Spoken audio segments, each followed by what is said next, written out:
ya este tipo de programa en la cual lo que se requiere es estar atento, vamos a ir construyendo algunos temas, ¿correcto?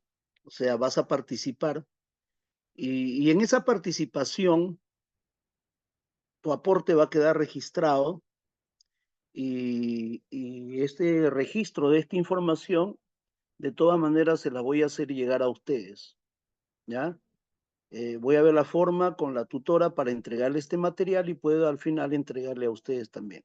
Lo puedan tener, ¿ya? Nos ahorra tiempo para un ciclo que es sumamente acelerado y la cantidad de información que vamos a manejar, entonces que ya gran parte de la información ya esté dibujada, plasmada, escrita, correcto, es mucho más fácil. Ya, entonces, a ver, empezamos muchachos, a ver. Miren, la biología ya es una disciplina científica, creo que eso ya lo tenemos claro y que está asociado, correcto, al estudio de los seres vivos. Entonces, dos palabritas claves ahí en lo que acabo de mencionar. Por un lado, la palabra científico, correcto, es una disciplina científica, y por otro lado, seres vivos, correcto. Esas dos palabritas claves, no, hacemos una pausa ahí, porque para ser considerado una disciplina científica, eso significa, eso significa que esta disciplina logra los conocimientos en base a un método científico. En este método científico hay etapas que son características, que se divide, al final hace que el método se divida en dos cuerpos, ¿no? Uno de los cuerpos precisamente importantes es que tenemos que formular una hipótesis luego de una observación, ¿no? O sea, observamos el fenómeno y planteamos en este caso una hipótesis. Y si vamos a plantear una hipótesis, luego viene la comprobación de esa hipótesis mediante la experimentación, ¿correcto? Allá, muy bien, eso significa que los seres vivos, ¿correcto? O todo lo que atañe a los seres vivos, así ha pasado precisamente por el filtro de la experimentación. Y al final este conocimiento puede convertirse en ley o puede convertirse en una teoría. O sea, una ley es una regularidad, algo que identifiqué, ¿no? Algo que siempre ocurre, ¿correcto? Eso es una ley. Pero cuando yo explico algo y planteo, en este caso, la explicación a detalle, entonces lo que estoy formulando es una teoría. Por ejemplo, yo digo, todos los seres vivos evolucionan. Ah, ya, entonces esa es la ley de la evolución. Pero si yo quiero describir cómo evolucionan, planteo una teoría. Por ejemplo, Darwin planteó la teoría de la selección natural de las especies, ¿correcto? Entonces Lamarck planteó su propia teoría. Y como hemos visto, lo de Lamarck y lo de Darwin, las teorías pueden ser superadas, o sea que no son inamovibles. O sea, podemos en este caso cuestionar la teoría y realizando de repente un trabajo científico, incluso poder refutar esa teoría bajo los nuevos conocimientos que se están dando, ¿ya? Y respecto a los seres vivos, tienen muchas propiedades que ya se estudiaron, seguro, ¿correcto? Pero en la cual una de las propiedades que nos interesa para la clase el día de hoy es precisamente los niveles de organización de los seres vivos. Entonces, cuando hablo de niveles de organización, obviamente, ¿a qué me voy a referir? Me voy a referir a que todos los seres vivos, ¿de qué están constituidos? ¿Cuál es la unidad básica de la materia viviente? ¿Qué me podría decir? A ver, ¿cuál es la unidad básica de la materia viva? Debe tener, en este caso, una unidad básica la materia viviente. ¿A qué me dirían? Ah, muy bien, correcto. Ya, a ver, un momentito, voy a cargar esto porque si no se nos apaga en un momento. Ya, a ver, un momentito, disculpen, ¿ya? A ver.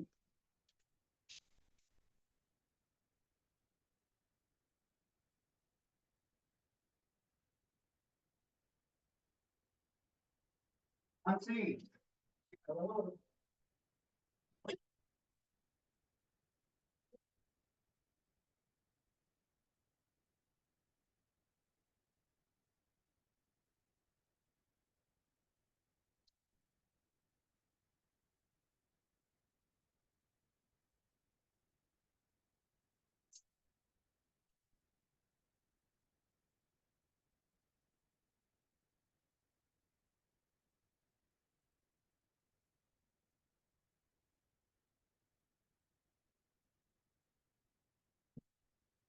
A ver, muy bien. ¿Cuál vendría a ser, muchachos? A ver, finalmente.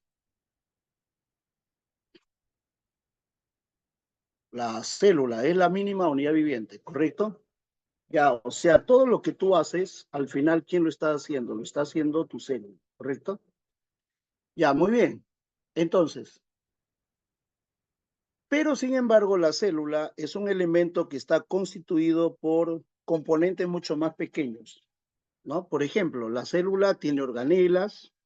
Las organelas, ¿de qué están constituidos? Están constituidos de asociaciones moleculares, ¿no? Por ejemplo, la cromatina es un agregado molecular, pero esa cromatina está hecha de moléculas. Una de las moléculas es el ADN y otro vienen a ser las proteínas. ¿Está bien? Aparte de ello, vamos a encontrar que una molécula está hecha de átomos. O sea, tenemos esa jerarquía, ¿correcto? Y sé que la unidad básica es la célula. Hoy día vamos a desarrollar el aspecto asociado precisamente a moléculas y otras agregaciones moleculares, ya a otros elementos. Vamos a ir viendo poco a poco las moléculas más importantes, pero empecemos por acá. En química, por ejemplo, nosotros sabemos que toda la materia básicamente está constituido por lo que llamamos átomos, ¿correcto? Toda la materia está constituido por unidades a las cuales conocemos con el nombre de átomos. Pero los átomos pertenecen a distintos elementos, ¿correcto? Y acá tenemos una tabla ya resumida, te voy a entregar este material, en la cual encontramos algunos de los elementos más importantes, porque si bien hay más de 100 elementos en la naturaleza, todos ellos no constituyen la materia viviente, ¿correcto? Entonces, si todos ellos no constituyen la materia viviente, yo tengo que identificar cuáles de ellos sí constituyen la materia viva. Y a eso se le llama bioelementos. Entonces, tengo acá, los primarios son los más abundantes. ¿A quién hago referencia? El llamado CHOMPS, ¿no? ¿Te acuerdas? Carbono, hidrógeno, oxígeno, nitrógeno, fósforo y azufre. Correcto, entonces, y hay otros que están en menor cantidad. Por ejemplo, los elementos secundarios que están ahí de celestito están en menor cantidad. Los otros están peor todavía en mucha menor cantidad. Los oligoelementos. O sea, los primarios son los más abundantes, luego vienen los secundarios, luego tenemos los oligoelementos, aquellos que están en pequeñísima cantidad. A ver, esto lo resolvemos en base a preguntas. A ver, la primera pregunta dice, ¿todos los elementos químicos están presentes en los seres vivos? De los más de 100 elementos que hay en la naturaleza, toditos están formando parte de los seres vivos. ¿Qué nos diría? A ver. No, solamente algunos. No, solamente algunos. Entonces acá lo escribo.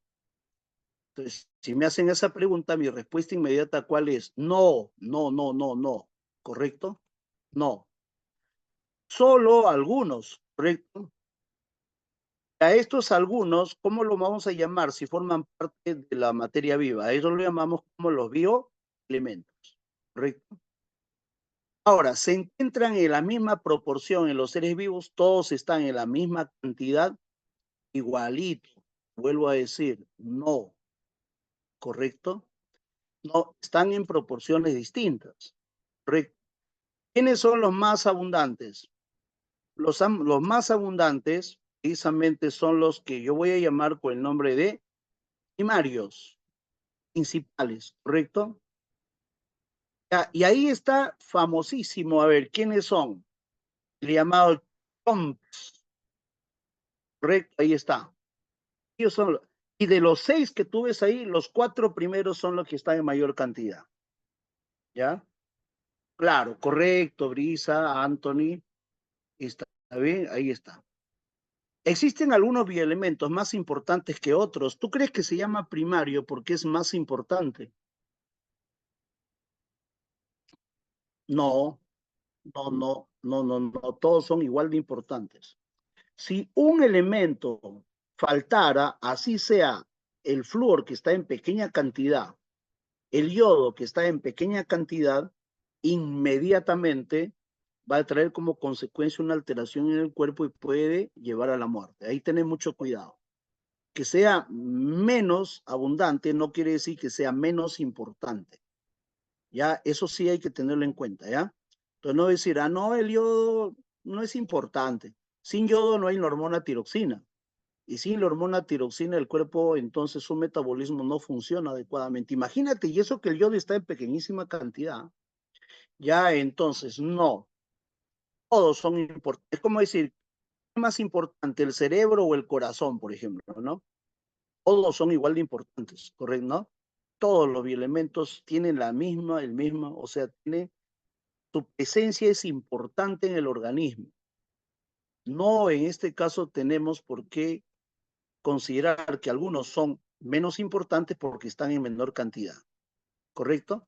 Entonces, si todos están cumpliendo una función en el cuerpo, están garantizando tu vida. Mira lo coordinado que tiene que estar el cuerpo, ¿ah?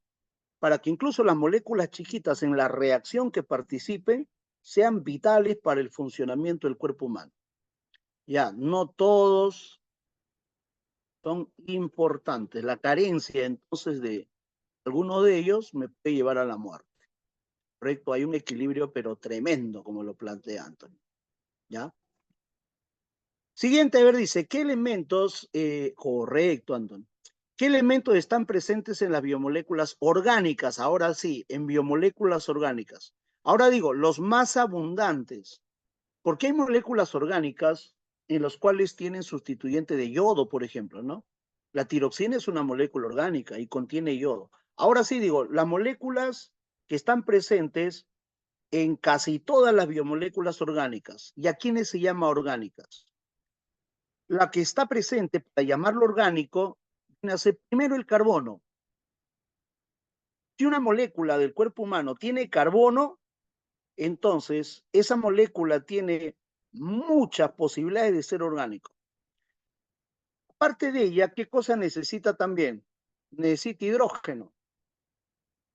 Carbono, hidrógeno. Por ejemplo, hay una molécula orgánica llamada etileno que tiene solamente carbono e hidrógeno y esta es una hormona vegetal.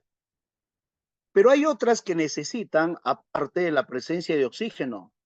Seguro por aquí alguien me podría decir cuál es la fórmula de la glucosa. ¿Podría decirme o no? La fórmula de la glucosa, ¿cuál será? Claro, correcto. Viene una avalancha de respuestas ahí. 6 carbonos, 12 hidrógenos y 6 oxígenos. ¿Te das cuenta?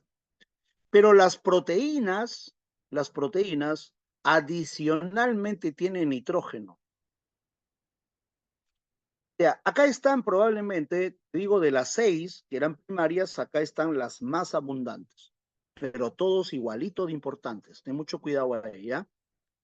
Muy bien, entonces, a ver, el famoso chon, ¿sí o no? Ese famoso chon lo llevé en el colegio pues, siempre, ¿no?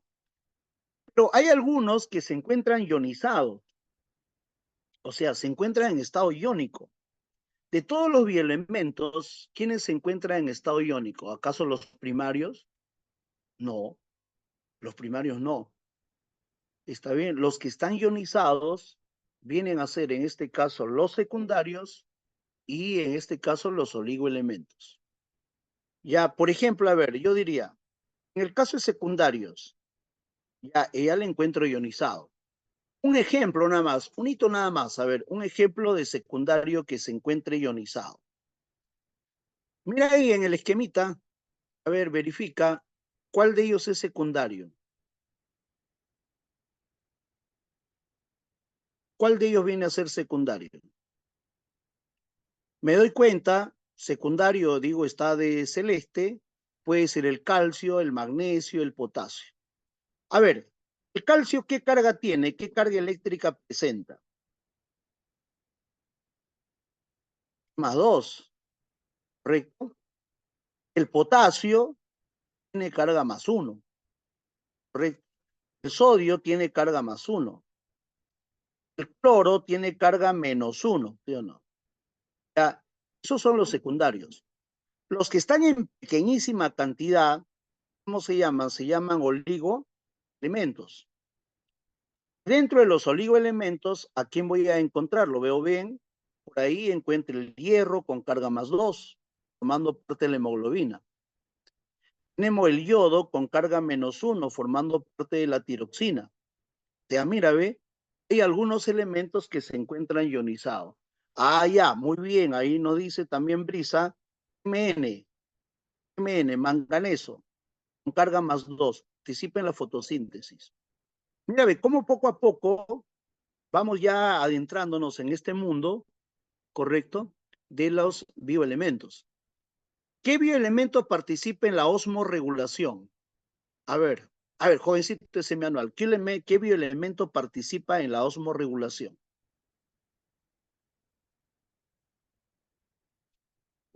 ¿Mm?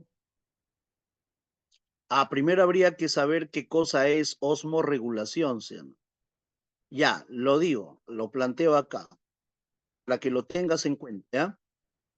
La osmorregulación, Fernanda lo planteó correctamente, muy bien, Fernanda, a ver, decimos ahí, ya entonces ahora, una vez que escuches esto, ya tienes y conoces esta información al igual que Fernanda. ¿Está bien? Entonces, osmorregulación lo llaman también equilibrio hidroelectrolítico. Profesor, peor todavía.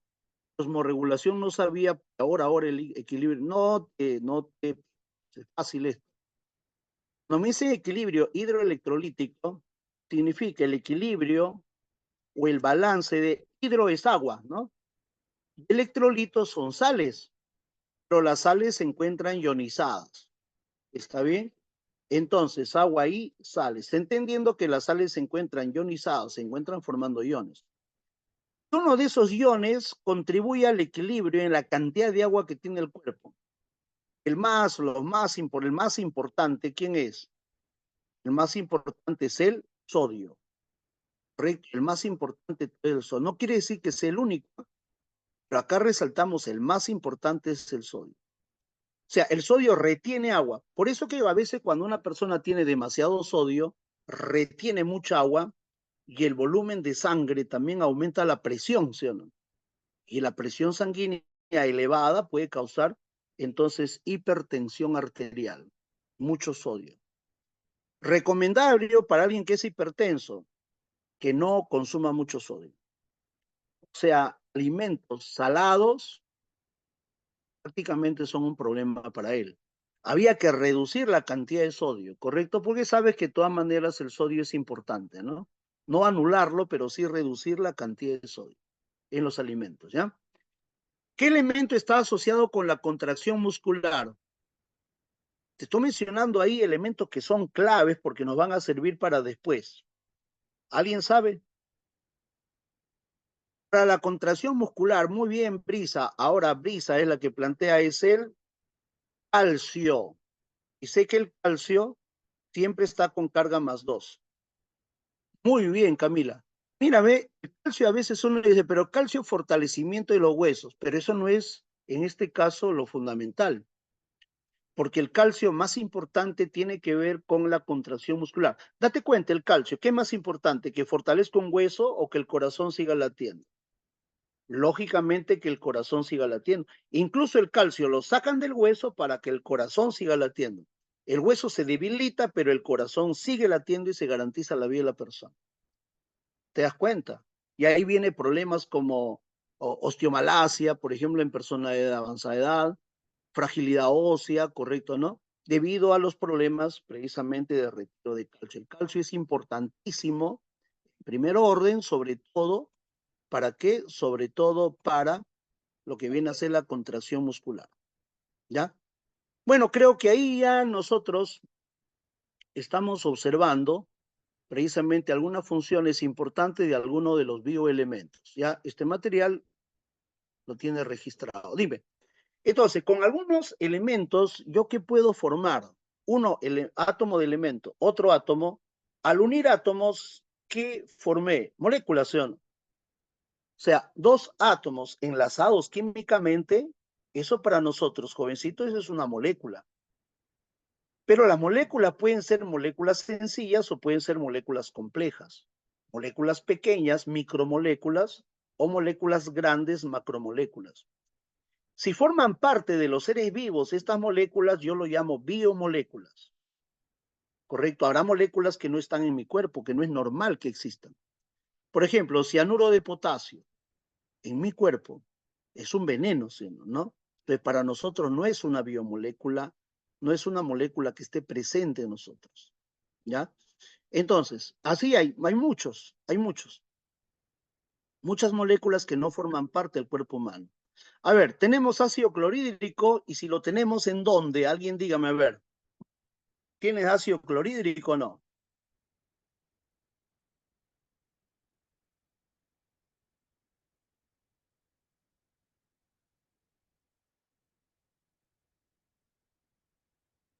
¿Hay nadie? Ácido clorhídrico lo tenemos muy bien, Jacinto, ¿correcto? Es en el jugo del estómago, ¿sí o no? Es en el jugo del estómago. ¿Cómo se llama a ese jugo digestivo liberado por el estómago? Eso tiene un nombre. A eso se le llama jugo gástrico, correcto, se llama jugo gástrico. Ahí tenemos ácido clorhídrico. Ese mismo componente del ácido muriático lo tenemos nosotros a nivel de nuestro tubo digestivo, ¿ya? Entonces, muy bien. Ya teniendo, ahora a ver, y dice lo siguiente, ¿qué diferencia, a ver, biomoléculas orgánicas e inorgánicas? Ya, según esta pregunta, ¿cómo lo resolverías tú? A ver, ¿qué diferencia a la molécula orgánica de la inorgánica? ¿Qué es lo fundamental? A ver, según tus conocimientos, a ver. Claro, correcto. El átomo fundamental, el eje de la estructura es el átomo de carbono. La glucosa tiene 6 carbonos, la proteína tiene carbono, las grasas tienen carbono, ¿correcto? Entonces, la diferencia fundamental es que tienen como eje de su estructura a los átomos de carbono. ¿Ya? Eso es. Más, en química orgánica lo estudian mucho ustedes, ¿no? Estudian mucho esto, ¿no? ¿Correcto? ¿Se acuerdan? Aldehídos, cetonas, ¿correcto? ¿Ya? Ya ellos son. Ahora, otra más, a ver, todas las sales son solubles en agua. Dicen, todas las sales son solubles en agua. No, sí, no, sí, no, no, no, no, no, no, sí. A ver, estamos, a ver. ¿Qué pasaría? Tu hueso tiene sales. ¿Qué pasaría si las sales, estas fueran solubles en agua? Totalmente. Hay algunas que son muy solubles en agua, hay otras que son insolubles en agua y hay otras que son poco solubles en agua. En tu hueso, el fosfato de calcio es poco soluble en agua. Por eso que gran parte de del hueso conserva su estructura y solamente una pequeña cantidad de fosfato de calcio se ioniza, dando origen a iones fosfato, a iones calcio y están circulando por tu sangre. Y cuando están por tu sangre, ¿qué hacen? Van al músculo para estimular la contracción. ¿Te das cuenta? Mira cuál es el rol, ¿ah? Entonces, y si te falta calcio en la dieta, va a haber una célula especial que va a ir, y así como un críter, se va a empezar a desgastar tus huesos, va a empezar a destruir esas sales. Y al destruirla, precisamente, ¿qué va a hacer? Al destruirla, entonces va a sacar el calcio otra vez. ¿Te das cuenta? O sea, tiene como eje, o sea, me dicen que todas las sales son solubles en agua. De hecho, queda claro que no, no. Y algunas son más solubles que otras. En cambio, cloruro de sodio es soluble en agua, claro que sí. ¿Está bien? Entonces, cuando van a preparar una solución salina para inyectarle a mi sangre como suero, en esa solución salina echan sal, cloruro de sodio, en agua, se disuelve todito. Y así como sodio y cloro disueltos, separado, el sodio y el cloro circulan por mi sangre. Por mi sangre no hay cristalitos de cloruro de sodio. ¿Por qué? Porque ellas sí tienen una altísima solubilidad. Entonces, ¿qué es más soluble? ¿Cloruro de sodio o fosfato de calcio? Cloruro de sodio es más soluble que fosfato de calcio. Siguiente, ¿cómo se clasifican, me dice, las biomoléculas orgánicas según su composición química? O sea, según cuántos átomos estén constituidos.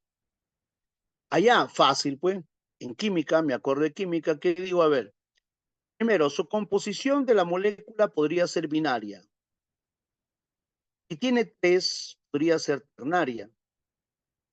Si tiene 4, ¿cómo se llama? Se llama cuaternaria. Si tiene 5, la vamos a llamar quinaria. ¿Correcto? Ahí está. Ahí están los nombres. Binaria, ¿cuándo se le llama? Cuando tiene dos elementos diferentes en su estructura. ¿Ya? Tiene dos elementos. Ternaria no es cuando tiene dos. Las ternarias, ¿cuánto tienen ahora? Las ternarias tienen 3 elementos. 3 elementos. Las cuaternarias, obviamente, será cuando tienen 4. Y las quinarias será cuando tienen 5. ¿Está bien? Si estamos hablando de biomoléculas, obviamente los elementos que la constituyen, ¿qué serán? Bioelementos. Ya, es química, correcto, pero lo vamos adaptando a biología. Por ejemplo, una molécula binaria, ¿quién podría ser? Podría ser el H2O. Tiene hidrógeno, tiene oxígeno. Ternaria sería la glucosa. Fórmula C6H12O6. Correcto, ahí está. C6H12O6. Cuaternaria, ¿a quién tenemos? Cuaternaria tenemos a las proteínas. Y quinaria, aquellas que tiene, ahí están los ácidos nucleicos. Mire el orden, ¿ah? Acá yo tengo, por ejemplo, la glucosa. La glucosa, ¿qué cosa presenta? La glucosa presenta carbono, hidrógeno, oxígeno. ¿Qué es? La proteína que tiene, aparte de carbono, tiene hidrógeno, tiene oxígeno y tiene nitrógeno. Tiene los ácidos nucleicos, ¿a quién tendríamos? Carbono, hidrógeno, oxígeno, nitrógeno y el último, fósforo. ¿Te das cuenta? A ver, entonces, ¿qué va a pasar? ¿Qué va a pasar con estas moléculas cuando mi cuerpo lo procesa?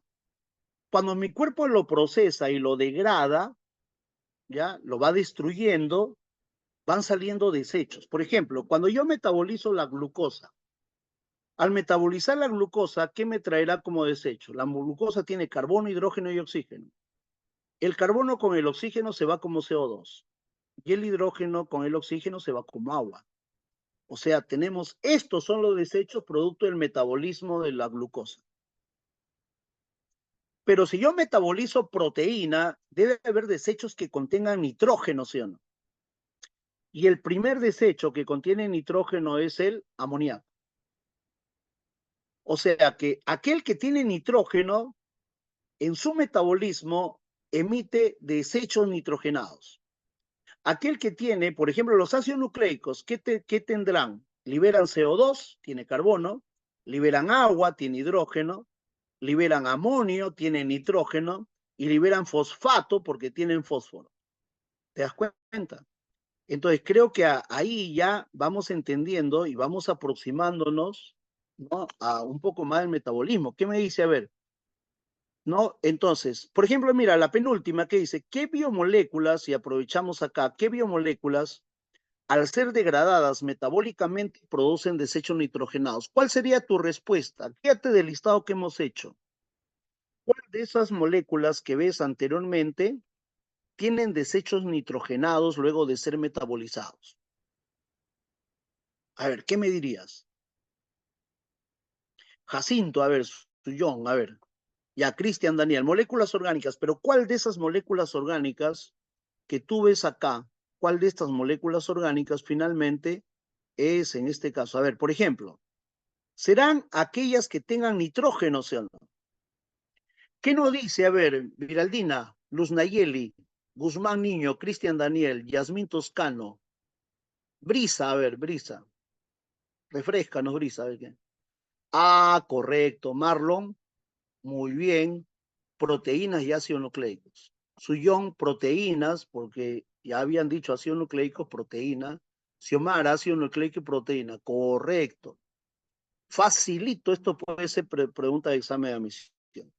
¿Está bien? ¿A quién tenemos acá? Las proteínas. ¿Y a quién más? A los ácidos nucleicos. Proteínas y ácidos, porque ellos tienen nitrógeno en su composición. Correcto. Muy bien, Alison. Brisa, te seguimos esperando. A ver, frescura, a ver, Brisa. Brisa de la mañana. A ver, ¿qué dice? ¿Cuál es el orden en que son metabolizadas las biomoléculas orgánicas para obtener energía? Dime, ¿te has levantado temprano el día de hoy? ¿Has hecho deporte o no? ¿Qué cosa sería lo saludable? Lo saludable sería, te levantas de repente 6 de la mañana, sales a correr, correcto, ¿no? Haces tus ejercicios, te cansas, te agotas, despertada bien, vas en este caso a la ducha, te bañas, preparas tu desayuno, correcto, tomas tu desayuno, ya, te preparas acá, correcto, preparas tus cuadernitos, ¿no? Y empiezas a hacer ya, con tu corazón bombeando, irrigando bien tu cerebro, correcto, ¿no? Recordando pues todito lo que habías hecho con anterioridad y ahora, en este caso, pues plasmándolo y respondiéndolo, ¿no? Pero si ahorita estás en tu cama, sin haberte ni levantado siquiera, ¿no? Entonces estamos mal, pues. Alguien que ha hecho todo esto, alguien que ya en este caso empezó a realizar, ¿no? Sus actividades desde muy temprano, entonces debe de saber que lo primero que metaboliza es la glucosa. Ya, muy bien, correcto. La glucosa, lo primero, y la glucosa es un carbohidrato. La glucosa es un carbohidrato. ¿Qué le sigue luego? Si hicieras un ejercicio extenuante, lo cual no es recomendable, pues no vas a estar cansado acá, entonces empiezas a quemar el glucógeno. Es una reserva. Si sigues, correcto, ahora empiezas ahora, ¿qué cosa? Empiezas a metabolizar los lípidos. Obviamente, nosotros tenemos grasas. Mira, tienes que quemar glucosa, glucógeno, para empezar a quemar de manera importante a las grasas. Mira, ese es el orden, ¿no? Si alguien piensa que saltando 5 minutos está quemando grasa, se equivoca, ¿correcto? Se necesita ejercicios un poquito extenuantes para recién empezar a quemar grasa. Pero cuando ya no hay nutrientes en el cuerpo, empiezan a metabolizar a tus propios aminoácidos, lo cual reduce tu masa muscular, ya es un problema, ¿sí o no? Probablemente pues no te estabas alimentando muy bien al extremo, de tal manera que empezaron a consumir tus músculos. Y acá tenemos que se metabolizan los aminoácidos de las proteínas. Mire el orden, ¿ah? Mire el orden. 5, 10 minutos, 15 minutos, glucosa. Pasado de los 15 minutos a media hora, glucógeno. Y el glucógeno podía extraer, se agotó, entonces ahora empiezas a quemar grasa, luego de media hora de ejercicio extenuante. Pero si te faltan nutrientes, ¿no? Que vas a empezar a quemar al último, ¿qué cosas son los aminoácidos? Ya no es recomendable llegar a ese nivel. Creo que hasta grasa está bien, ¿no? Bueno, luego dice, a ver, ¿qué biomoléculas están asociadas con la información genética? Dime, ¿cuál de las biomoléculas están asociadas a información genética? Glúcidos, proteínas, lípidos o ácidos nucleicos.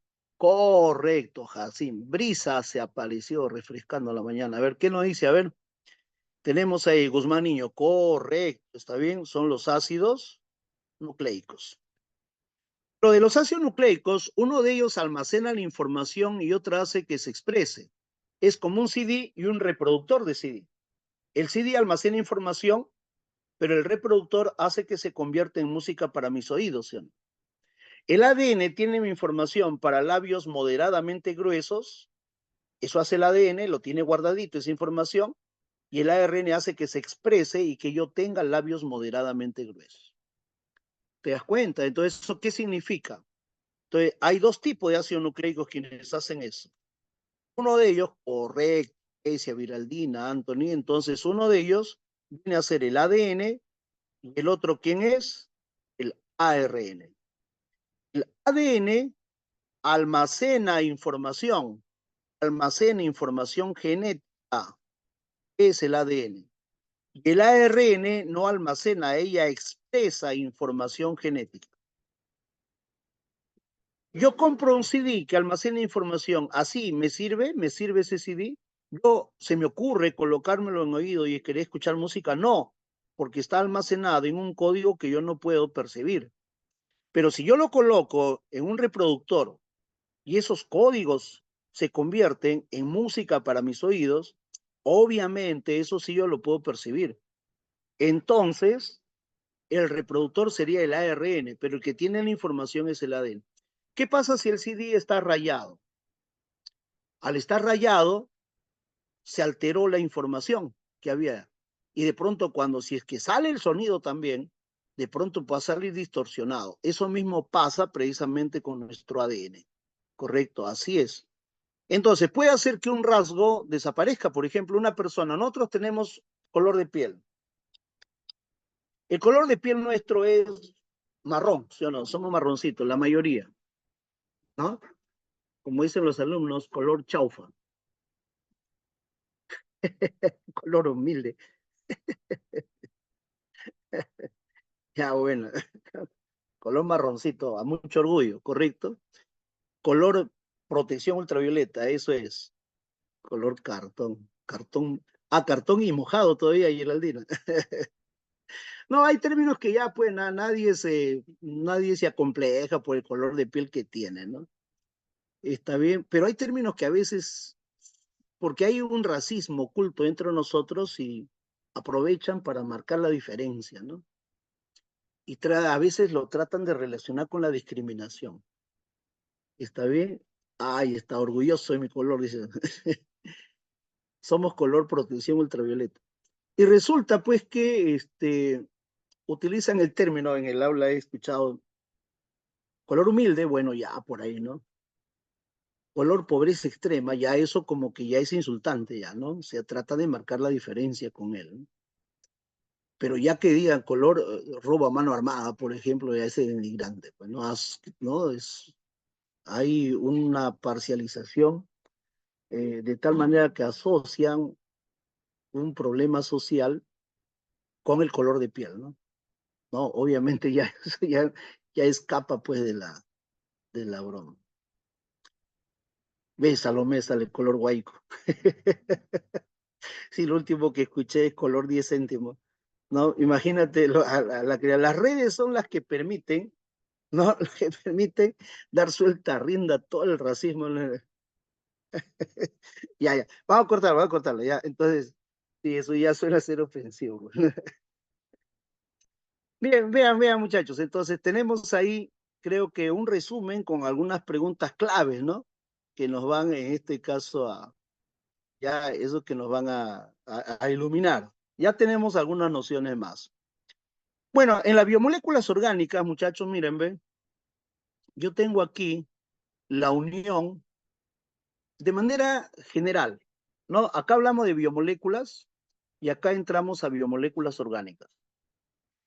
Este cuadrito nos ayuda. Mira, ve, ¿por qué razón? Porque acá en las biomoléculas orgánicas aparece un término llamado polimerización. Polimerización. ¿Qué me indica la polimerización? Me indica lo siguiente, que algunas moléculas orgánicas, no todas, algunas, ¿correcto? Tienen la característica de formar cadenitas, ¿correcto? Y estas cadenitas incluso ser cadenitas muy largas, ¿ya? Entonces, cuando se forman cadenas de unidades repetitivas enlazadas entre ellas, a la unidad se le llama monómero. Si hay dos monómeros juntos, enlazados químicamente, a eso se le llama dímero. ¿Sí o no? Cuando las cadenitas, en este caso, van creciendo un poquito más, ahora se llama oligómero. Y si es demasiado largo, obviamente se llama polímero. Y para eso tengo que saber, ¿no? Y creo que algunos ya deben manejar esto. Mira, ve esto que vemos acá. Esos prefijos, debo de manejarlos. Hay un prefijo, mono significa uno, pi o di significa dos, oligo significa pocos, y poli significa muchos, ¿ya? Y por ahí hay una especie de transición entre oligo y poli de cuánto a cuánto sería, ¿no? Oligo consideran de 3 a 10, de 3 a 10 más o menos.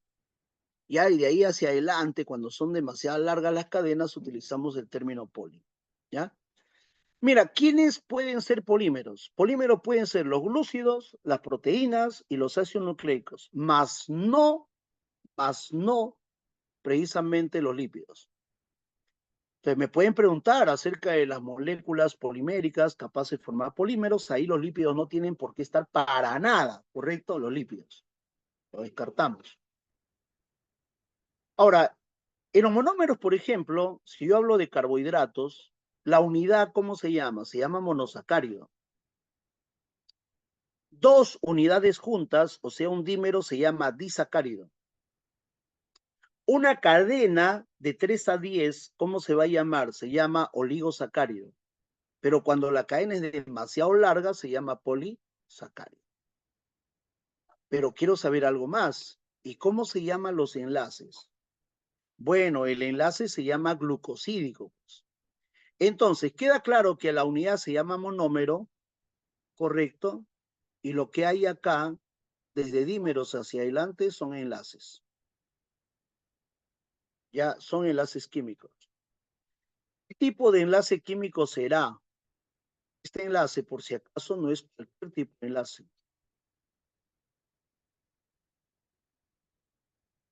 El enlace característico de compuestos orgánicos son enlaces de tipo covalente.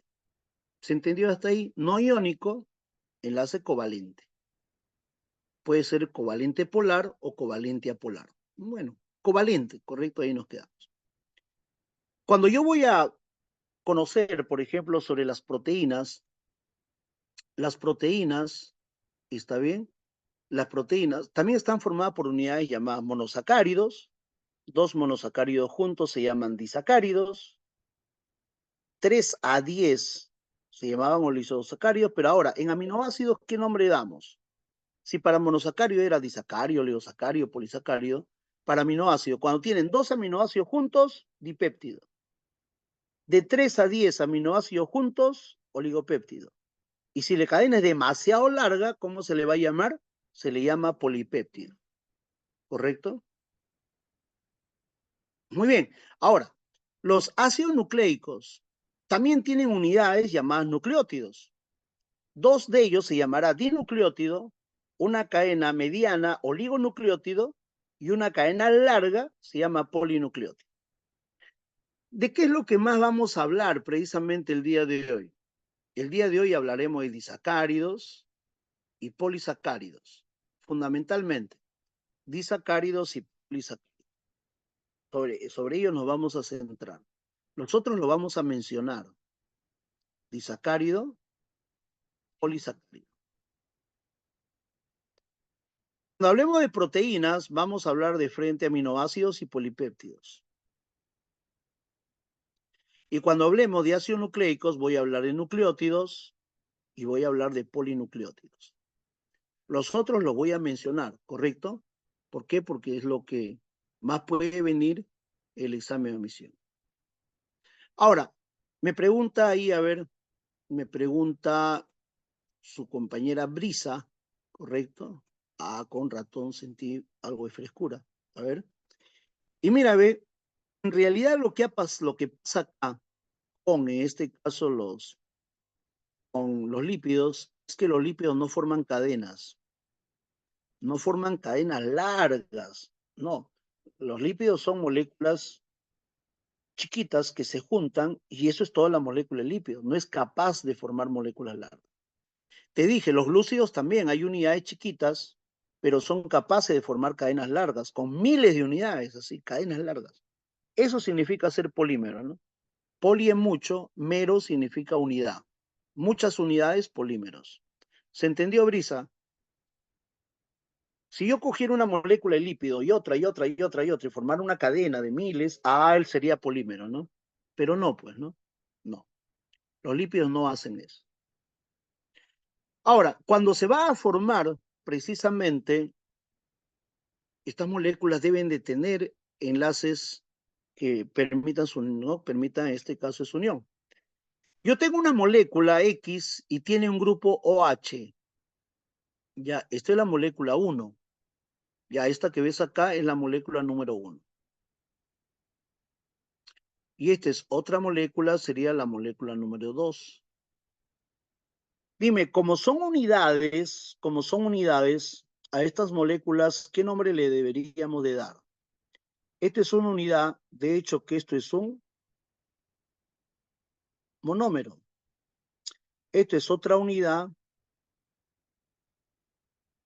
a esto se llama monómero 2.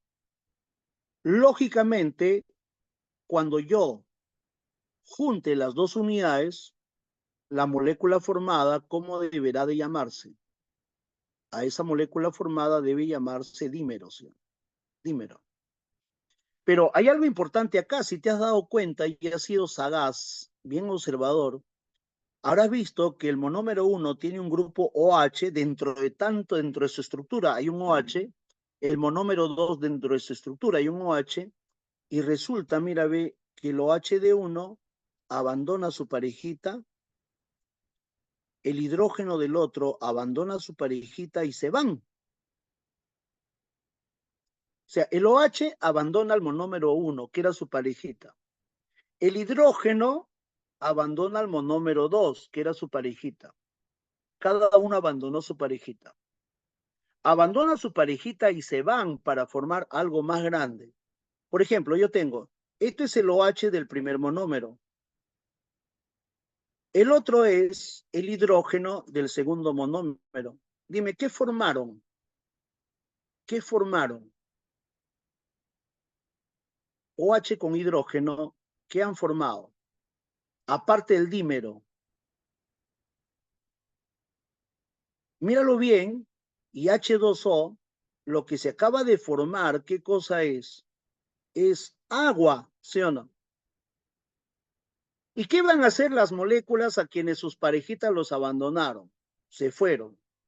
¿Se van a quedar tristes? No. Quieren irse, que se vayan, ¿correcto? Es más, cuando se van, ahora los dos que estaban tristes porque los habían abandonado, entre ellos se unen y forman algo más grande todavía. ¿Te das cuenta? Mira, ¿ve? Entonces, dos monómeros reaccionan, forman un dímero, pero en ese proceso se liberó agua. ¿Y qué pasaría si fuera al revés? El dímero y agua. El agua viene, rompe al dímero y lo separa en sus dos monómeros, ¿sí o no?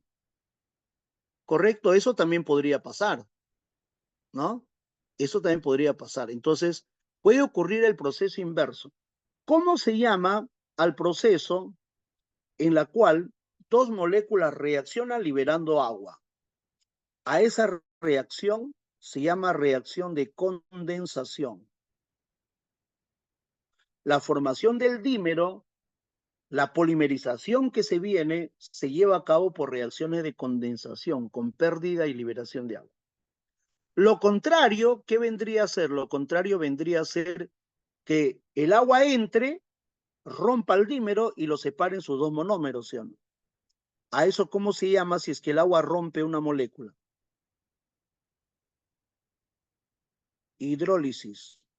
¿Estás de acuerdo ahí o no? A ver, dime. ¿Todo claro?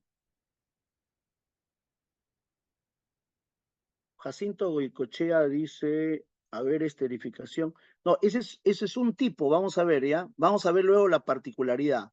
Pero de manera general, cuando se juntan para polimerizar, la reacción se llama condensación.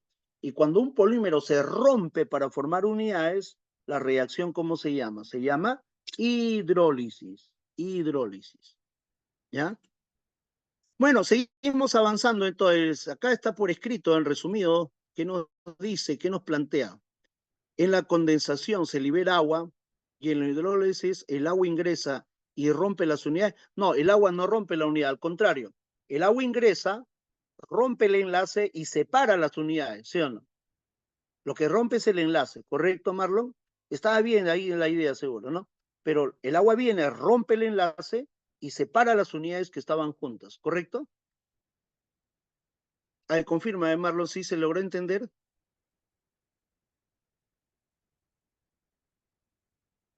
Ya. Entonces, a ver, dice, los enlaces de polimerización se forman por condensación y se rompen por hidrólisis. Entonces, cuando yo te diga hidrólisis del almidón, ya sabes a qué se refiere, ¿sí o no? Es una reacción de ruptura, ¿correcto? Hidrólisis de las proteínas, ya sé, es una reacción de... Y en cada uno de ellos se va a romper el enlace. Dime, a ver, la hidrólisis de la proteína, ¿qué enlace estará rompiendo? Ah, claro, correcto. Es que aquí está, pues, proteínas, el enlace peptídico, ¿sí o no? ¿Y a quién va a dar origen? Si es una hidrólisis parcial, no total, hidrólisis parcial.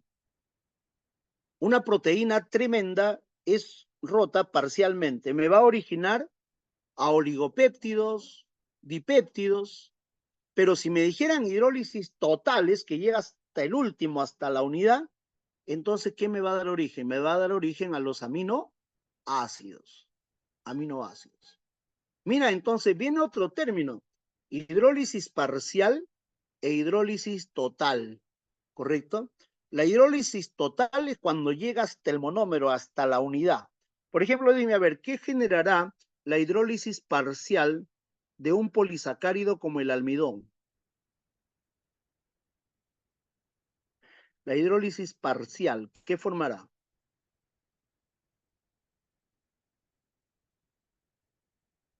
Si es un polisacárido, es un glúcido, ¿sí o no? El enlace que se va a romper, ¿qué enlace es? Glucosídico.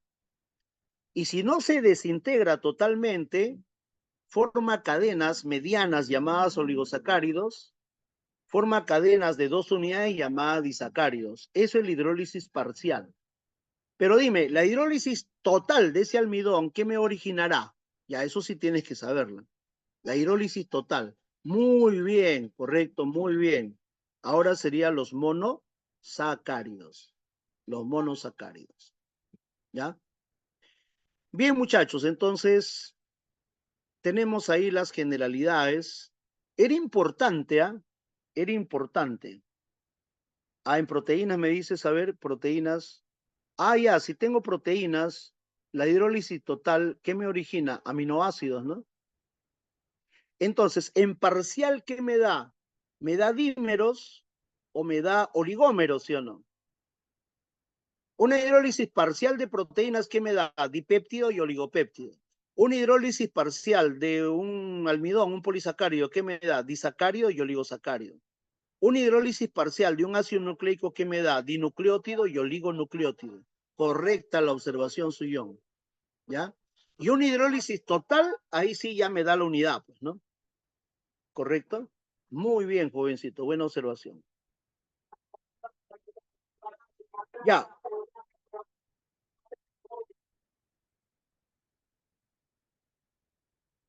pasó el vendedor ofreciendo televisores.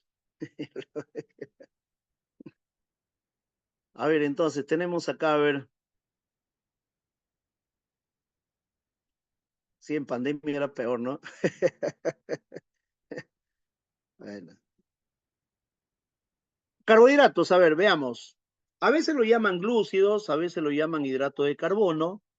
Y mira lo que tengo, la unidad, ¿cómo se llama? Monosacárido, una parejita se llama disacárido, una cadena mediana se llama oligosacárido, pero ya una cadena larga, ¿cómo se llama? Polisacárido, ¿no? Eso extraímos de este esquema, ¿no? Glúcido, monosacárido, disacárido, oligosacárido, polisacárido. Y el enlace, ¿cómo se llama? Glucosídico. Ahí está el resumen, mira, esa es la carnecita del tema, ¿no? Ya, entonces, tengo acá el monosacárido. El monosacárido. El monosacárido suele ser un compuesto orgánico. Mira los 4 que ves acá. Son compuestos orgánicos, ¿sí o no? Es más, el primero que vemos acá, correcto, este primerito, tiene la característica de estar formado por ¿cuántos carbonos? Míralo bien ahí. El número ahí está con color naranja ya. 1, 2, 3, 4 y 5. Ah, mira, ve, 5 carbonos. El segundo, el que le sigue, ¿cuántos tiene? Yo cuento ahí y hay 6. Luego digo, el que le sigue, ¿cuánto tiene? Tiene 3. Y el otro tiene 3 también. Ah, ya. Entonces razono y digo, estas son las unidades, o sea, las unidades no siempre todas son igualitas, ¿correcto? Las unidades, en este caso, pueden variar. Para eso yo voy a clasificar a las unidades, ¿ya? Puedo clasificarlo según el número de carbonos, pero sé que no solamente tiene carbonos, además tiene hidrógeno y tiene oxígeno.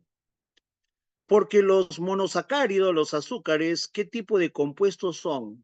Son compuestos orgánicos, binarios, ternarios o cuaternarios. ¿Qué habíamos dicho acá? ¿No? Glucosa, glúcidos. Acá está, ¿te acuerdas? Mira, acá está. ¿Qué eran? Ternarios. Los glúcidos, como la glucosa, son ternarios. O sea, por definición, ¿qué cosa es un carbohidrato, muchacho? A ver, entonces yo diría, fácil, un carbohidrato no es otra cosa más que una biomolécula. Pero, ¿qué tipo de biomolécula es? Ya, él es una biomolécula orgánica. Mira, ve, una biomolécula orgánica. De composición, como tiene 3, ternaria. Y ahora quiero aclarar. De composición ternaria significa que todos tienen 3 elementos: carbono, hidrógeno y oxígeno. No quita que algunos tengan nitrógeno, que algunos tengan azufre, no quita eso. Pero lo que tienen todos es carbono, hidrógeno y oxígeno, ¿correcto? Digo, en su mayoría, ¿qué podemos decir? Son solubles en agua. Si son solubles en agua, serán hidrosolubles, ¿correcto? Ahí está. ¿Tiene comunidad estructural a quién? A los monosacáridos. Entonces completo la idea acá. Y digo lo siguiente, ¿qué cosa es por definición un monosacárido? Los monosacáridos, por definición, no son otra cosa más que la unidad estructural, la mínima unidad, la unidad básica. No es otra cosa más que la unidad estructural de los carbohidratos. Y ahí está, mira, ve, la unidad estructural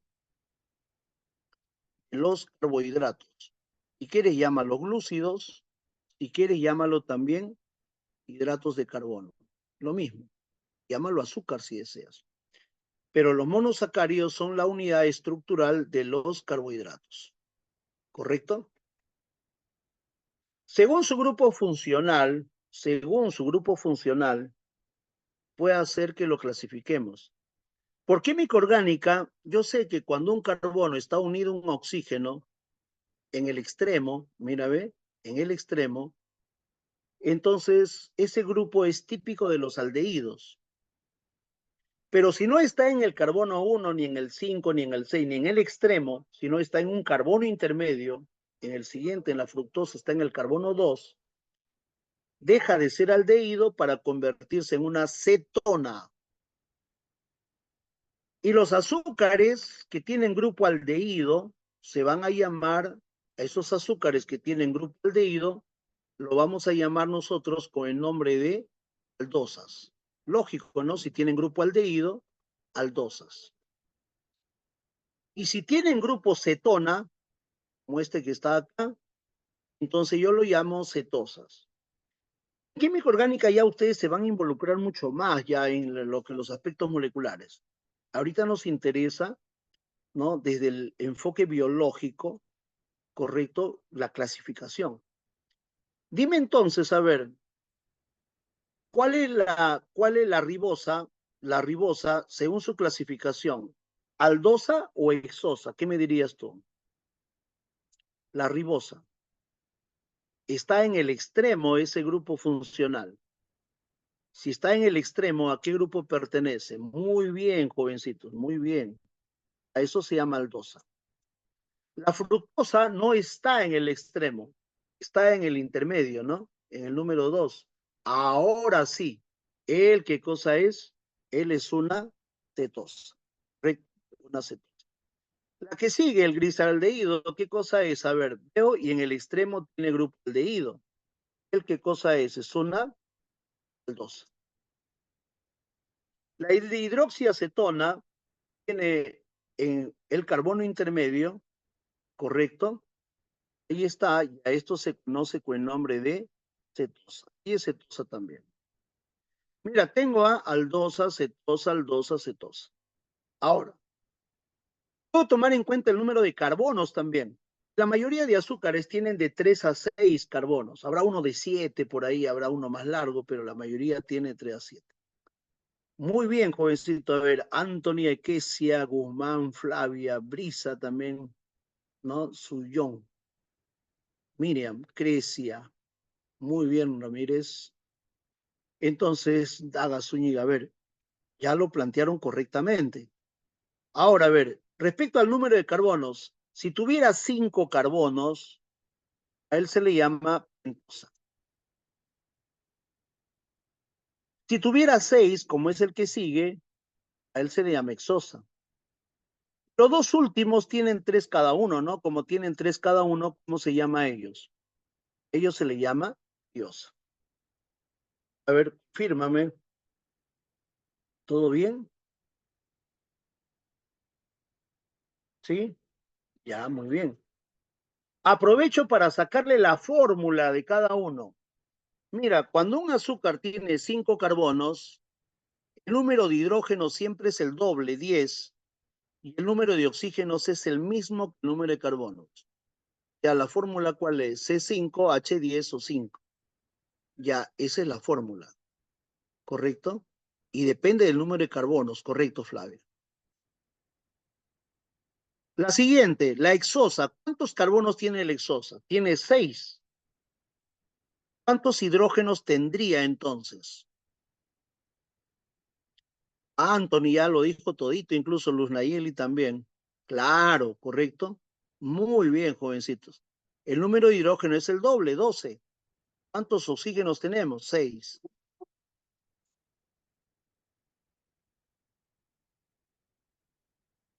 Muy bien, uno quisiera por ahí verificar si todos han dicho lo correcto, pero son como 100 alumnos. No va a ser posible. Pero de todas maneras agradezco a los que están ahí, se ven primeritos, ¿no?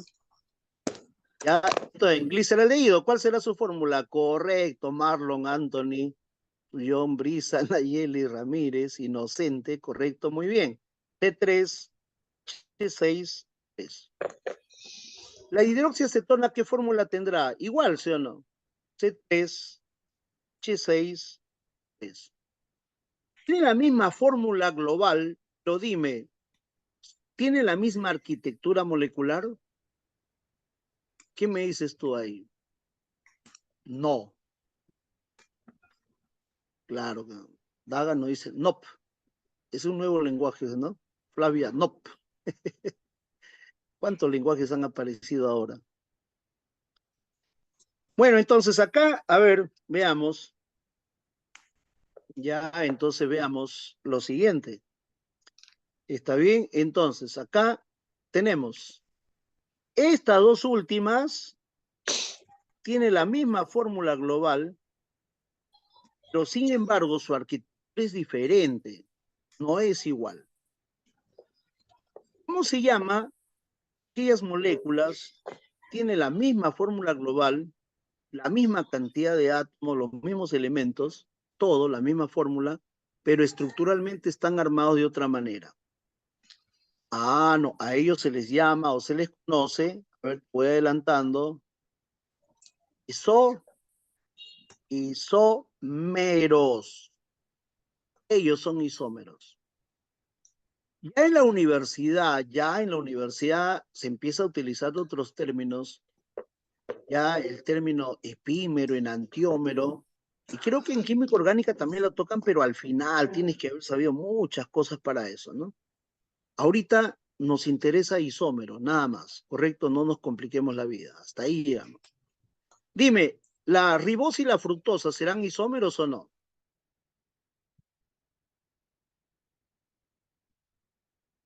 Veo y la fórmula no es la misma, ¿sí o no? Ya, muy bien. Ahora dime, ¿la fructosa será isómero de quién? ¿Con quién tiene la fórmula muy parecida?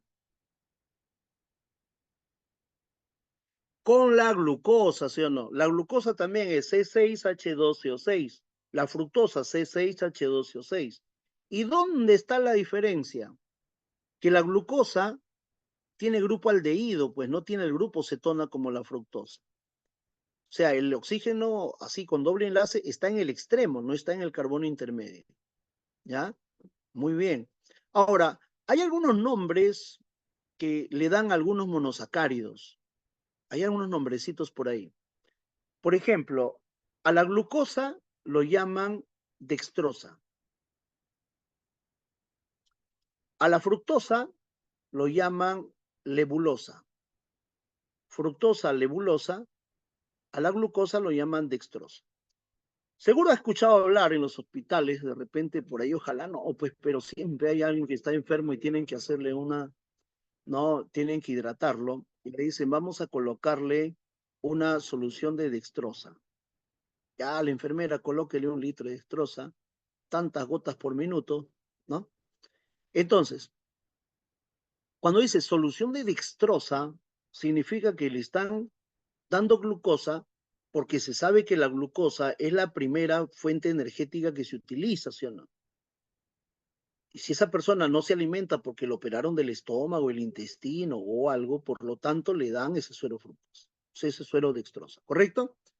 Entonces, a ver, ahí tenemos los monosacáridos, algunos más importantes. Pero continuamos. Yo te he mencionado la fórmula de los monosacáridos así, ¿sí o no? En esta ubicación. Esta que ves aquí es la glucosa. Esta que está acá es la glucosa. Esta es la glucosa. ¿Cómo lo llamaban a la glucosa también? La glucosa te dije que lo llamaban dextrosa. Veo según la clasificación, esta glucosa, ¿qué cosa es? Según la clasificación. Bueno, tiene su grupo funcional al extremo. ¿Cómo lo llamamos a él entonces? Si está en el extremo es grupo aldehído, entonces una aldosa. Veo que tiene 6 carbonos, por lo tanto digo que es una sosa. Por lo tanto, su fórmula será C6H12O6. Ahí está, datos de la glucosa. Pero la estoy colocando de forma lineal, pero se ha demostrado mediante pruebas químicas y físicas que la estructura de la molécula es anillada. Y si has sido observador y sagaz, te habrás dado cuenta que como la molécula, como que se quiebra en este sentido, si no así hacia atrás. Y eso es lo que yo veo acá, carbono 1, carbono 2, carbono 3, carbono 4, carbono 5, carbono 6. Pero acá está el carbono 1, mira, lo que estaba acá. Te das cuenta, se ha ido quebrando. De tal manera, el carbono funcional, que acá es el carbono número 1, se une con quién? Se va a unir con el penúltimo carbono. El 1 con el 5. El 1 con el 5. El carbono funcional, el 1, con el penúltimo carbono que vendría a ser el 5. Y cuando se enlazan químicamente acá mediante un puente de oxígeno, cuando se enlazan, voy a encontrar, mira acá, un azúcar ya de forma anillada. Ya este azúcar es de forma anillada. Esta es la fórmula cíclica de la glucosa, ya no es la fórmula lineal. Y de ahora en adelante, a la glucosa, ¿cómo la voy a representar? Ahora, en adelante a la glucosa lo represento así, para no estar dibujando todo esto, pues, ¿no? Entonces mejor y ni siquiera esto, peor todavía. A mí de ahora en adelante la glucosa. ¿Cuántos carbonos tiene? Tiene carbonos, 6 carbonos. La de 5 carbonos, ¿cómo sería? La de 5 carbonos. Yo diría, carbono 1 se une al penúltimo carbono, pero el penúltimo sería el 4, ¿sí o no? Carbono 1, mira, a ver, carbono 1, carbono 2, carbono 3, carbono 4, carbono 5. Si el 1 es el funcional y se une con el penúltimo, obviamente formará un anillo de ¿cuántos lados? Un anillo de 5. Por eso, las pentosas forman anillo de 5, las hexosas forman un anillo de 6. ¿Se entiende eso, no? ¿Sí? Ah, correcto. Ya, entonces, a ver. Ya, eso es un dato. Otro dato más. Otro dato más. El otro dato que voy a mencionar es que acá también hay isómeros. Yo veo la arquitectura de ambos y veo que hay 2 isómeros ahí, pero son isómeros espaciales. Si observas ahí dónde hay la diferencia entre él y él, ¿dónde está la diferencia entre ellos? ¿Mm? Mira, ven y dime, ¿dónde está la diferencia entre ellos?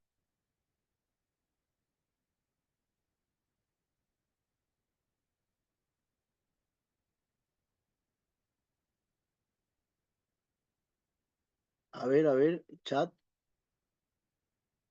OH y H. El oxígeno acá es, ¿no? Si te has dado cuenta, esto se invirtió, como que giró, ¿sí o no? OH y H hacia abajo, giró. Ah, ya, entonces, ¿te acuerdas que el carbono 1 es el carbono funcional? Y en este carbono funcional que ves acá, el OH apunta abajo y en el otro apunta arriba. Profesor, pero esos detalles que me está enseñando, esos detalles es necesario, tiene importancia tremenda esto. Si no, no me molestaría en explicarles, ¿no? Cuando el OH está acá hacia abajo, se dice precisamente que está en una posición alfa. Ya entonces, el OH en qué posición se encuentra? En el carbono 1 y está en posición alfa, hacia abajo. Ya, entonces, no te olvides, el OH en qué posición se encuentra este que está acá. Está en una posición, voy a llamar alfa. El otro, el que encuentro acá hacia arriba, está en otra posición, orientado hacia arriba. Dime, ¿qué posición es esta? Si está hacia arriba, lógicamente será posición beta. Aunque no creas, de eso depende si tú eres capaz de digerir o no a un polisacárido. Dependiendo si sus monosacáridos son alfa o son monosacáridos en posición beta. ¿Correcto? Entonces es importante eso, ¿no? Dime entonces, la ribosa, ¿acá está en posición alfa o está en posición beta? La ribosa. Carbono funcional el 1, el OH está hacia abajo, posición alfa.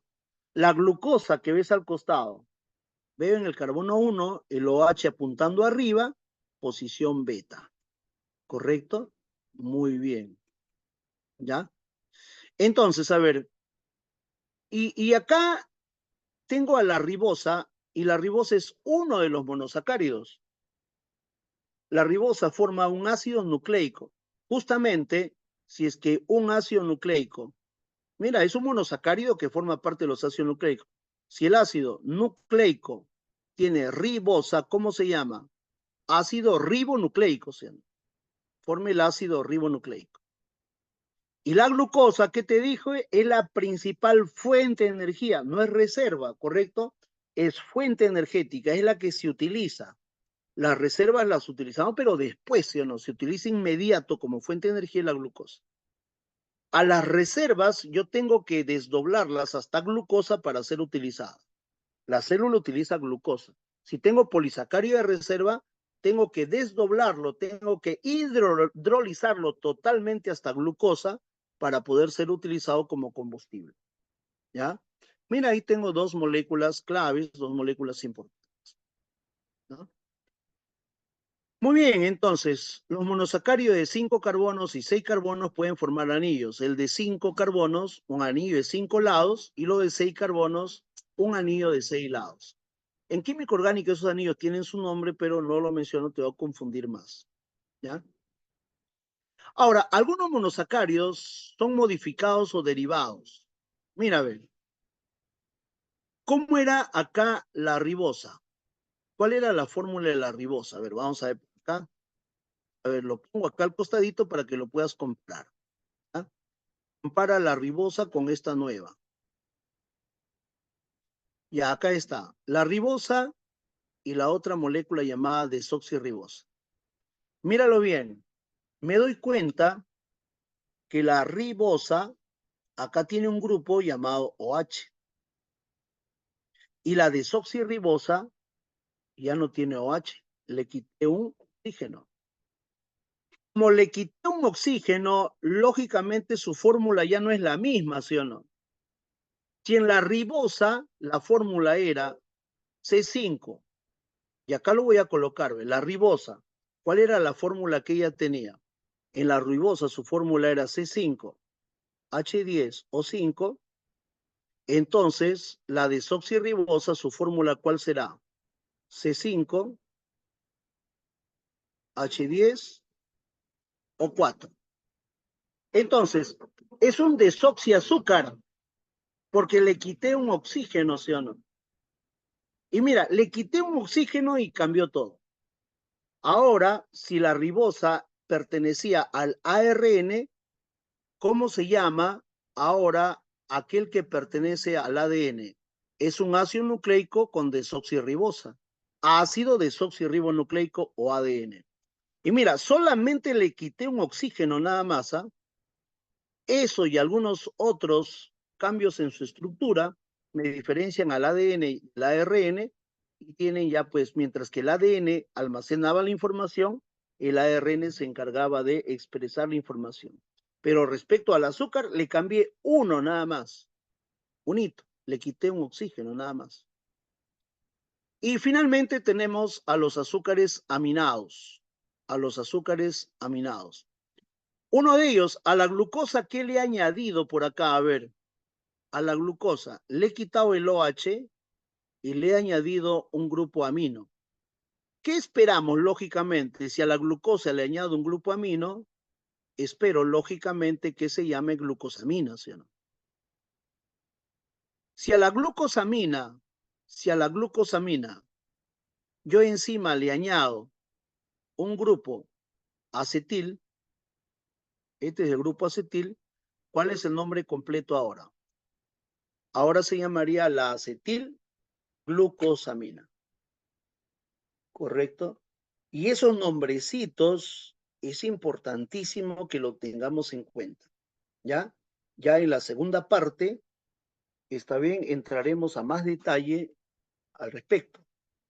Está bien, muchachos, entonces, bueno, me parece que ya ha culminado estas dos primeras horitas, está bien. Entonces, doy por concluida esta primera parte, luego retornamos, me parece que es a las 2 para culminar con las otras moléculas. Pero ya lo sustento, ya se lo di, o sea, ya con todo el resto ya se deduce, es fácil más ya de armar las moléculas, ¿ya? Era necesario esto.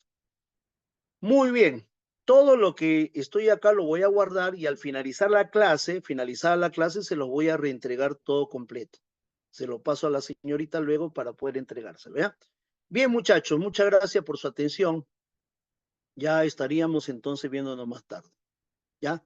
Cuídense, cuídense, jovencitos, no se olviden para la siguiente semana, ya tengan un buen descanso, tomen toda su lechecita, hagan deporte, ¿correcto? No sean sedentarios. Ya nos vemos, cuídense. Nos vemos. Pues.